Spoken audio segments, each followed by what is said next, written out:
தமிழக வெற்றி கழகத்தின் தலைவர் திரு விஜய் அவர்கள் அவர் முதலா தேர்தலை எதிர்கொள்றார். இதுல யாரு வந்தா சிறப்பா இருக்குங்கிறத என் அன்பு மக்கள் தான் முடிவு. ஐயா ஸ்டாலினுக்கு ஒரு வாய்ப்பு கொடுத்துட்டீங்க, அவருக்கு ஐயா எடப்பாடிக்கு ஒரு வாய்ப்பு 4.5 ஆண்டுகள் கொடுத்துட்டீங்க. இதில் இருக்கிறது நானும் என் தம்பியும் தான் இருக்கோம். எங்களில் யாருக்காவது ஒருத்தருக்கு நீங்கள் வாய்ப்பை கொடுக்க முயற்சிக்கணும்.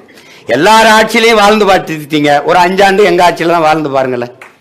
ஏற்கனவே ஒரு ஆட்சியில் அந்த ஆட்சி நல்லா இருக்கு தொடரணும்னு வாய்ப்பு அளிச்சிங்கன்னா அதை வரவேற்போம், அது ஒன்றும் பண்ண முடியாது. இல்லை இதை மாற்றணும்னு நினச்சிங்கன்னா வாய்ப்பாக நானும் என் தம்பியும் தான் இருக்கோம். அதில் நீங்கள் எங்களில் தான் யாராவது ஒருத்தரை தேர்வு செய்யணும். அவர் வெற்றியும் எனக்கு மகிழ்ச்சியா இருக்கும், என் வெற்றியும் அவருக்கு மகிழ்ச்சியா இருக்கும். ஏன்னா நாங்க இதுவரைக்கும் இருந்த ஆட்சி அளவுக்கு கேவலமா ஆட்சி செய்யற பிள்ளைகள் இல்லை. இதை விட ஆகச்சிறந்த ஆட்சியை கொடுக்கணும்னு ஒரு கனவோடு இருக்கிற பிள்ளைகள். அது எது சரியா இருக்கோ அதை நீங்க முடிவெடுங்க.